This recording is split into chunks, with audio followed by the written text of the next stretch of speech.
Hey guys, this is the climb pistol test. Probably been hearing about it for the last few weeks, been working on it for the last few months.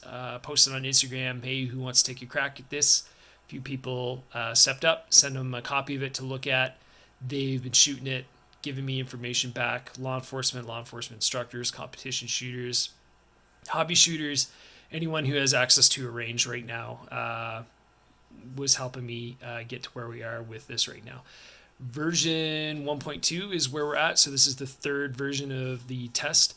That being the par times, there's been a score implemented into it. It used to be you have to completely get 100% accuracy to pass the test. That was asking a lot, so we changed that. So this is what it's looking like right now. So let's start by talking about how to actually run the test. That way, if you guys want to go out and get shooting it, you don't listen. You don't need to listen to me talk for 15 minutes straight about it. And then I'll talk about a little bit to the logic behind how I compose a test, and then we'll talk about a giveaway that we're doing real quick. So climbdevelopmentgroup.com link is in the bio of my Instagram page. I'll also post it if you're on YouTube. It'll be right underneath this video. So you head there, hit the documents tab. Everything you need is right there. You've got the actual CPT target. We've got the clean version of the target. There is a proctor sheet if you're running multiple shooters or you don't want to jog up to the target every time to document your time. There's also the description. It goes into a bit more depth about the rules that I'm going to talk about here than I can fit on the target. So just to clarify any other questions that you'd have if you're going to run the test. So 8.5 by 11 piece of paper. You can print it off on pretty much every printer on planet Earth, depending if it has ink in it. Only trick is make sure you disable the job banner at the bottom because that'll crunch the target down a little bit and the dimensions won't be accurate. Two scoring zones are this 8-inch circle and this 2x2 logo in the center of that. Line breaks are in, so if you have part of the hole breaking the black line or touching any part of the logo, it's considered in. Okay. It's all shot at 7 meters, 7 yards for those who don't use the metric system. For the exception of stage 9, that will be shot at 25 meters or 25 yards. I know they're not the same. The difference is negligible. I think it won't affect the integrity of the test. There you go. Let's see, just review my notes here right now. They're all done from the holster except for 3 of the 9 stages. And they'll say right there, compression, stage 3 and 4, and then stage 6. That will be done from aimed in. Compression, easiest way to describe it is if you're drawing the gun, this is where both hands meet in front of you before you start making the extension to get your sight alignment. Okay. Hit both hands on the guns, a break in your elbows, you're not flat out. That's compression. Some guys like muzzle flat, some guys like muzzle up. Doesn't matter, whatever's going to work for you. Okay. Aimed in, right here on the fail to fire stage, you're aimed in like you're going to shoot the target. Your finger to frame though. You're not finger on the trigger. Okay, those are the definitions of those two start positions. When you start the draw, there's no rule on where your hands need to be. They don't need to be at your sides or in front of you or anything like that. I actually have both my hands out in front of me like that when I shoot or about to draw a pistol. 2 reasons. One, it kind of emulates if I had a carbine, the mechanics to transitioning down to my pistol if the carbine goes down. Second is if you're at a call and someone start getting rowdy, having your hands at your side is how you're going to end up with a mouthful of chiclets. So I like to have my hands in front of me if at all possible. Okay. Holster wise, I use the 6360 holster, the RDS holster. It has an ALS system, some form of retention. So regardless if you have an ALS, just the SLS, if you use the level 3 with both systems, a lot of guys out there are making holsters with the like a hood system on it. Those are all great as long as there's just one form of retention, the other being concealment. Inside the waistband, appendix carry, something like that.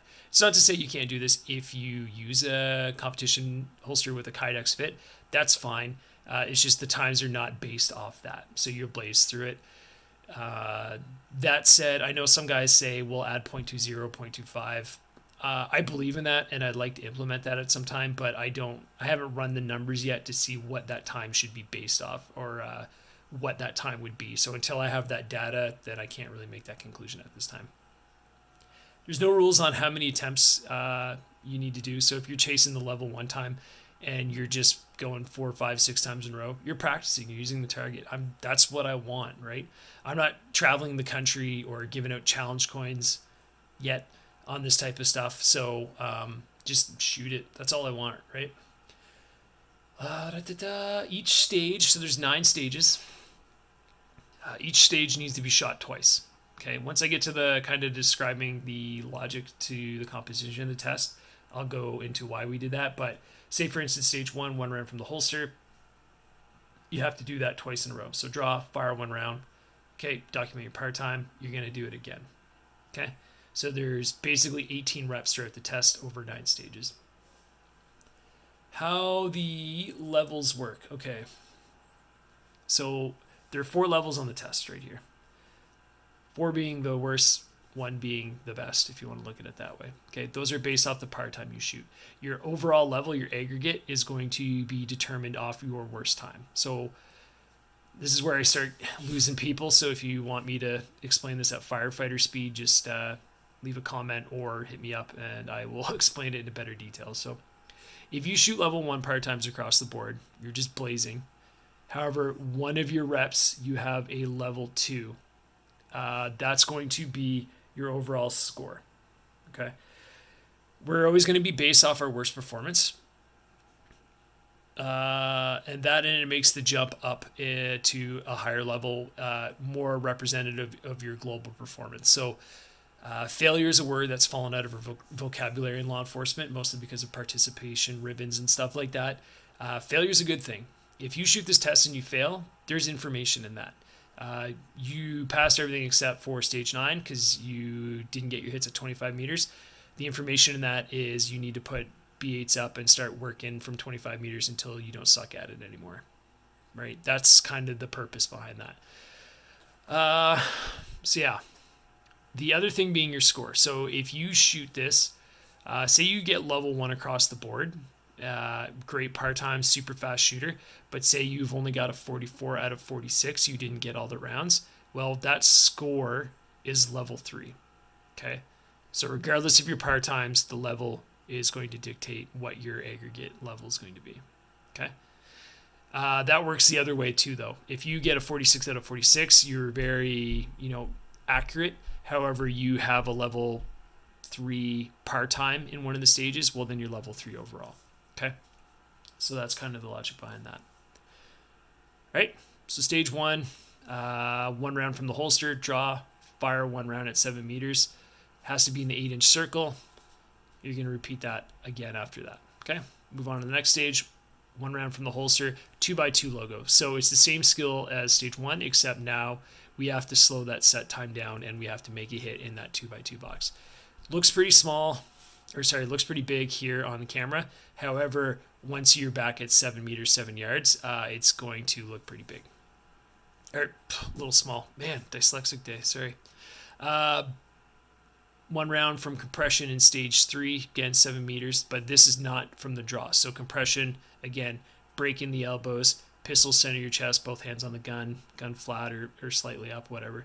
You're going to press out, fire 1 round into the 8-inch circle, okay? Stage 4, same as stage 3, except we're applying the concept of stage 2 where we have to hit that 2x2 and slow down that set time. Stage 5, so again, back to the holster now, 1 reload 1. If you're new to that type of drill, that's a very common drill. You need 1 round in the chamber, insert an empty magazine into the gun, holster up. Primary mag needs to have at least 1 round in it. Okay, so draw, fire 1 round, conduct an emergency reload, fire 1 more round back into the 8-inch circle. And we're going to do that twice, 7 meters. Stage 6, fail to fire 1 round, aimed in. So kind of the backwards of that, you're going to have an empty chamber, and then you're going to insert a magazine with at least 1 round into it, into the pistol and seat it. Okay, aimed in, you're going to actually be aimed in on your sights at the target, finger to frame.